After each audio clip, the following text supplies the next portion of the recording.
আমি আইছি 9 তারিখে, আজকে মনে হয় 12 তারিখ। এখনো আমার লেগেজ আমি পাইনি। আমার একটা কাগজ ধরা দিয়ে বলছে কি যে অমুক দিন পৌঁছবে। আমি খুব গরিব ফ্যামিলির একটা ছেলে, আমার বাপ মাকে দেখার মতন, আমার ওয়াইফকে দেখার মতন কেউ নাই। আপনারা শুধু বড় বড় বাতলাবাজি দেন ইউটিউবে, ফেসবুকে, এনি ওখানে। প্রবাসীদের কোথায়, প্রবাসীদের অবদান আপনারা কোথায় রাখতেছেন? আমি একজন রেমিডেন্ট যোদ্ধা।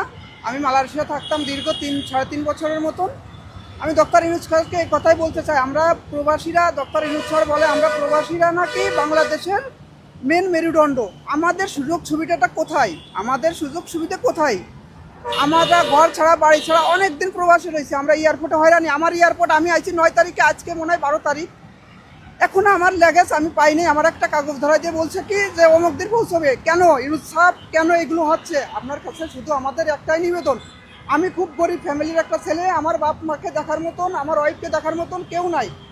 ডক্টর ইউনূস স্যার, আপনাকে একটা কথাই বলতে চাই, আপনি আমাদের প্রবাসীর দিকে একটু সতর্ক হয়ে তাকান, আমাদের দিকে একটু দেখেন। আমরাও তো মানুষ। আপনারা শুধু বড় বড় বাতলাবাজি দেন ইউটিউবে, ফেসবুকে, এনি ওখানে। প্রবাসীদের কোথায়, প্রবাসীদের অবদান আপনারা কোথায় রাখতেছেন? প্রবাসীদের আপনারা কী ভাবিছেন? আমি 5-6 লাখ টাকা দিই না। আমি এই যে আমাকে এখন মালয়েশিয়ার অবস্থা ভালো না, প্রবাসীদের আমি দালালকে টাকা দিয়ে টাকা পয়সা মার খেয়ে আমি দেশে চলে আইছি।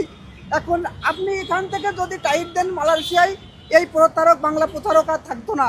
এখন আমরা প্রবাসীরা দীর্ঘদিন দেশে থাইকে আমরা আজকে বাংলাদেশে আসি। আমি 3টে দিন পথে পথে ঘুরতেছি।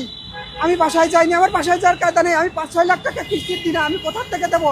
আমার বাপের শুধু পিঠা টুপি আছে, তাই ছাড়া আমার দেওয়ার মতন কিছু নেই। ডক্টর ইউনূস সাহেব, আপনাকে আমি বলতে চাই, আর সকল প্রবাসীকে বলতে চাই আমি, যে ভাই তোমরা দেখো আমার পরিবেশ, দেখো তোমরা বাস্তবে নিজেই দেখো, ঢাকা শহরে এলাকায় এসে দেখো প্রবাসীদের কোনো দাম নাই। প্রবাসীদের মুখে মুখে মানুষ ভালোবাসে। আমি পথে ঘাটে ঘুমাচ্ছি 3টে দিন, আমি প্রবাসী, আমি দেশে এসে পথে ঘাটে ঘুমাচ্ছি, খাই নাই, নাই নাই, কত কি করি নাই। আমার ফ্যামিলির, আমার বাসা হবকালী, আমার জেলা নড়াইল। খোঁজ খবর নিয়ে দেখেন আমার ফ্যামিলির কী অবস্থা। আজকে আমার বাড়া, আমার মালামাল চুরি হয়ে গেছে। আমি কি করে 5-6 লাখ টাকা কিস্তি দিব? ডক্টর ইউনূস সাহেব, আমি এখান থেকে এক পাও নড়বো না। আপনি যত সময় আমার এই দাবি না মানবেন, আমার ল্যাগেজ না পাবো, এবং আপনি আমার সাথে সরাসরি যে কোনো লোক দিয়ে কথা বলান। আমাদের প্রবাসীদের দাবি আমি এখান থেকে আদায় করে আজকে যাব। ল্যাগেজের ভিতরে অনেক আমার স্বর্ণ, অনেক কিছু আছে। আমি আসার টাকা ছিল না। আমার প্রবাসী ভাইয়েরা আমাকে কিছু টাকা দিয়ে আমার টিকিট কাটে দিচ্ছে, আমি তাদের মালামালগুলো নিয়ে আসি। সেই লাগেজ স্টার্ট হয়ে যাচ্ছে আমার বাড়ি যাওয়ার কাদানে। আমি তো এমনিই দিনায় জর্জরিত। আমার দেশে যায়, আমার গ্রামে যে খোঁজ খবর নিক আমাদের ফ্যামিলি কেমন। আমি সকল প্রবাসীকে বলতে চাই, সবাই এই ভিডিওটা সাপোর্ট